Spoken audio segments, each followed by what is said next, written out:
क्या प्रोटेक्शन रहते हैं कि वहां पे हमें वर्तमान में रहना है। तो वर्तमान में रहने के लिए आपके लिए सबसे बढ़िया अभ्यास है अपने श्वासों का अभ्यास करें। तो कहीं भी अगर आपको ऐसा लग रहा है, तकलीफ है, बेचैनी है आपको अथवा उनको, शिव भद्र जी को, तो सबसे पहले ऐसे सीधे बैठ के थोड़ी देर अपने सांसों को देखिए, बिल्कुल सामान्य अभ्यास।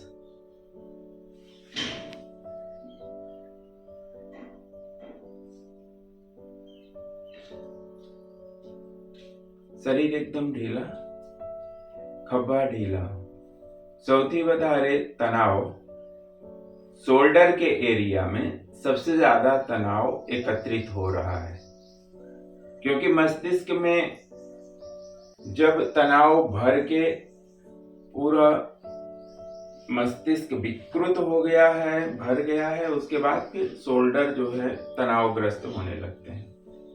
तो शोल्डर्स को, खभा को तनाव में नहीं रखिए, उसको एकदम ढीला छोड़ दीजिए।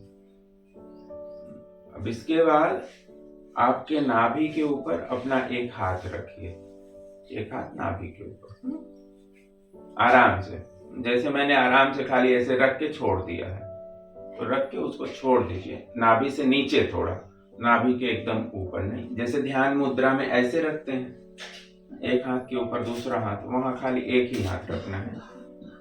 अब आप सांस ले रहे हो तो जहां पर आपका हाथ है वह स्थान फूल रहा है, महसूस करिए।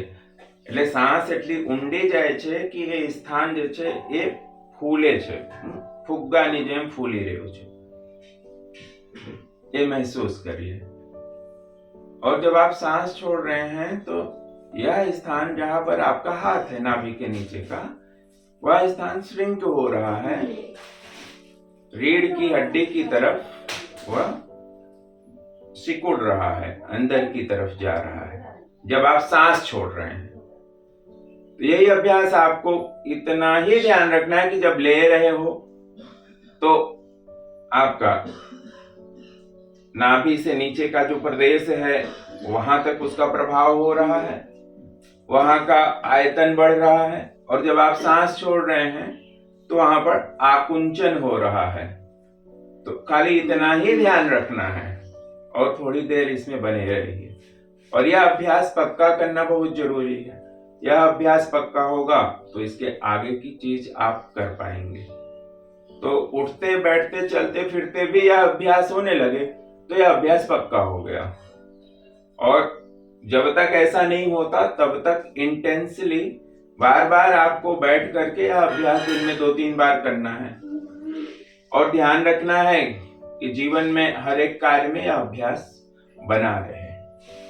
तो जो शक्ति का केंद्र है वह नाभि है, पाचन का केंद्र है वह नाभि है, प्रकृति का केंद्र है वह नाभि है, कुंडलिनी शक्ति है वह नाभि है, ऐसा कह सकते हैं, क्योंकि नाभि से हम कुंडलिनी का जागरण भी कर सकते हैं।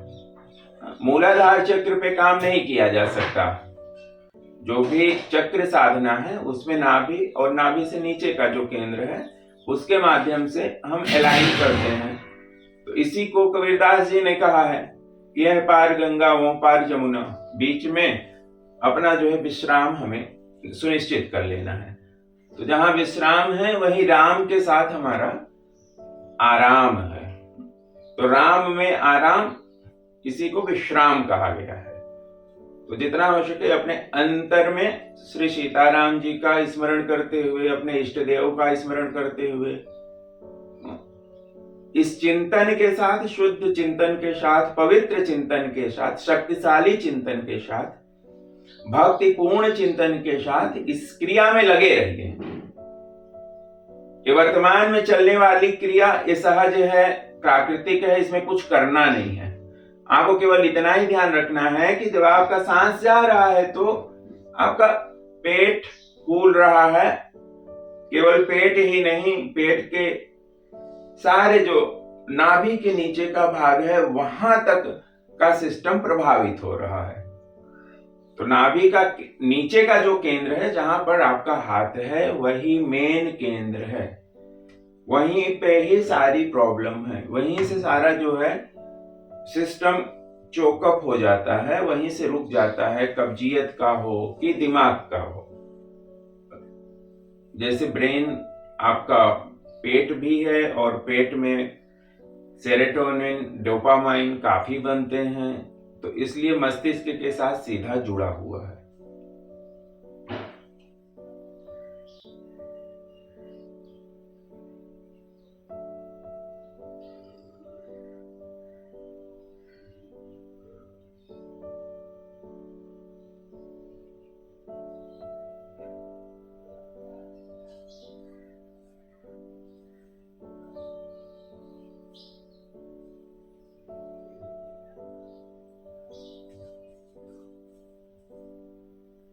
बीच बीच में कभी भी कोई भी विचार उठ के आएगा, किसी व्यक्ति का ख्याल आ जाएगा,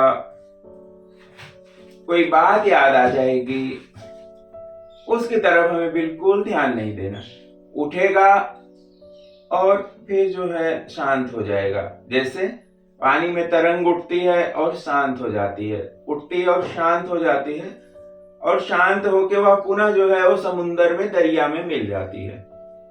इसी तरह वृत्तियों की तरफ ध्यान नहीं देना है। कोई भी बात आए, कोई भी ख्याल आए, तो आपको उसके साथ जुड़ नहीं जाना है। आपको पुनः अपने केंद्र पर वापस आ जाइए। जो अभ्यास हमने बताया है उसको पुनः स्टार्ट कर दीजिए, उसकी तरफ ध्यान नहीं दीजिए। ध्यान श्वास की तरफ और अपने केंद्र की तरफ। आपका हाथ जहां है वह स्थान निरंतर स्पंदित हो रहा है, पूरा फोकस इसी पर। लड़िए नहीं, लड़ना जीवन में कभी भी मंजिल तक नहीं ले जाता है। अपना युक्ति पूर्वक मार्ग बनाना है। विचारों से लड़ोगे तो विचार कभी भी शांत नहीं होंगे। विचारों को देखना बंद करो, विचारों पर ध्यान देना बंद करो, और पूरा पोषण, पूरी शक्ति जो इस समय जो सहज प्राकृतिक क्रिया चल रही है उसी में लगा के रखिए। पुनः वापस लौट आइए।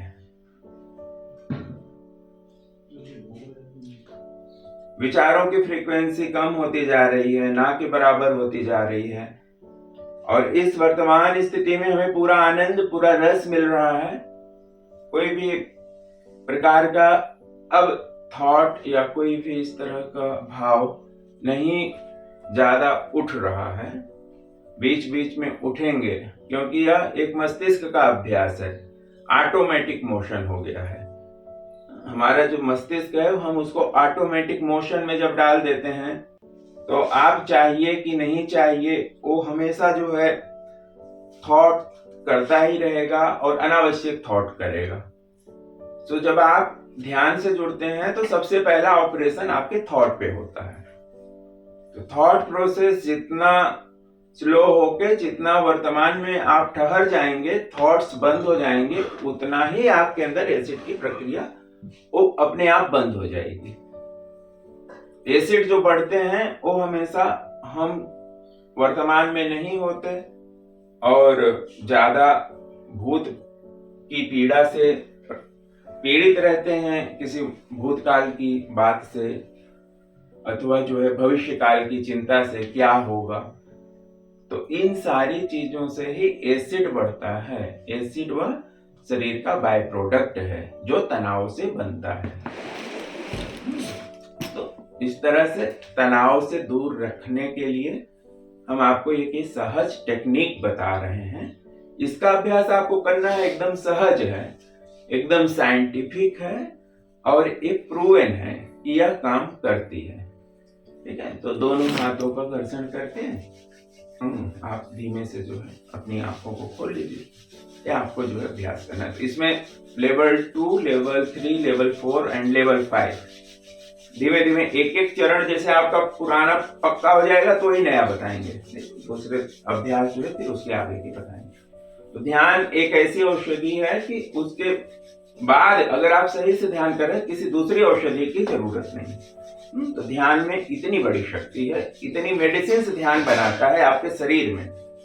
जब आप ध्यान करते हो तो आपका शरीर मेडिसिन बनाता है, आपका लीवर मेडिसिन बनाता है, आपका दिमाग मेडिसिन बनाता है, आपका पैनक्रियाज मेडिसिन बनाता है, आपके जो ग्लैंड्स हैं वहीं से सारे मेडिसिन बनते हैं।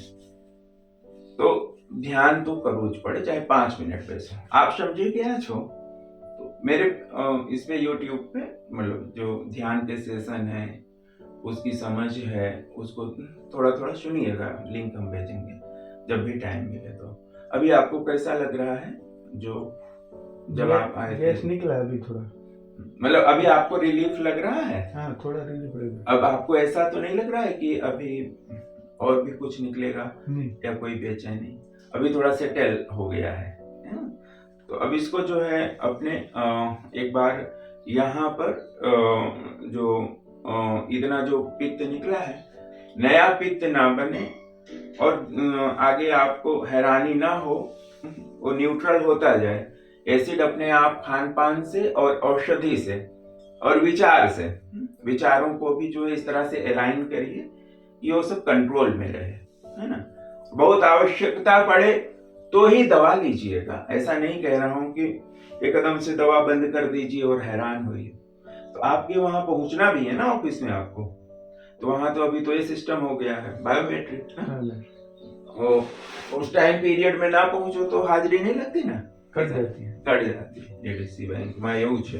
મને કહેતા હતા હશુભાઈ, કેમ કે એને પેરાલિસિસ થઈ ગયું હતું વચ્ચે, 1 મહિના ઉપર રજા ઉપર હતા, કોર્ટમાં હતા, પછી કોર્ટથી એ લોકોને અહીંયા કર્યું એમના કામ। योग करवाने से मारे क्या?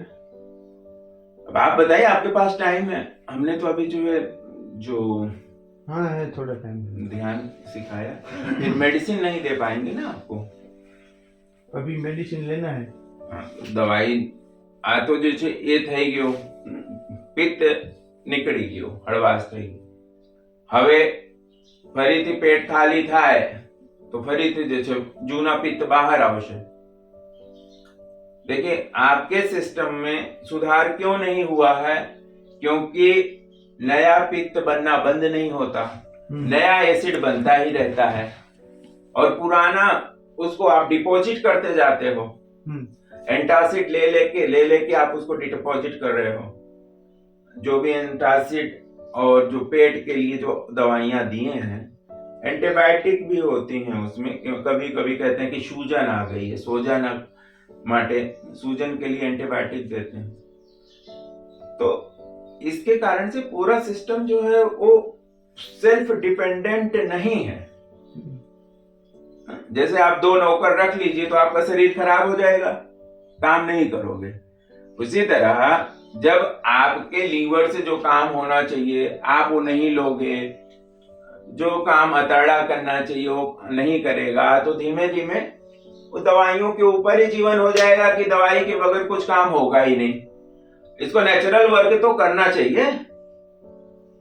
इसके लिए जो है योग आपको सीखना है, और ना केवल योग, आसन, आंतों को मजबूत बनाने के लिए, पाचन के लिए, सबके लिए आसन।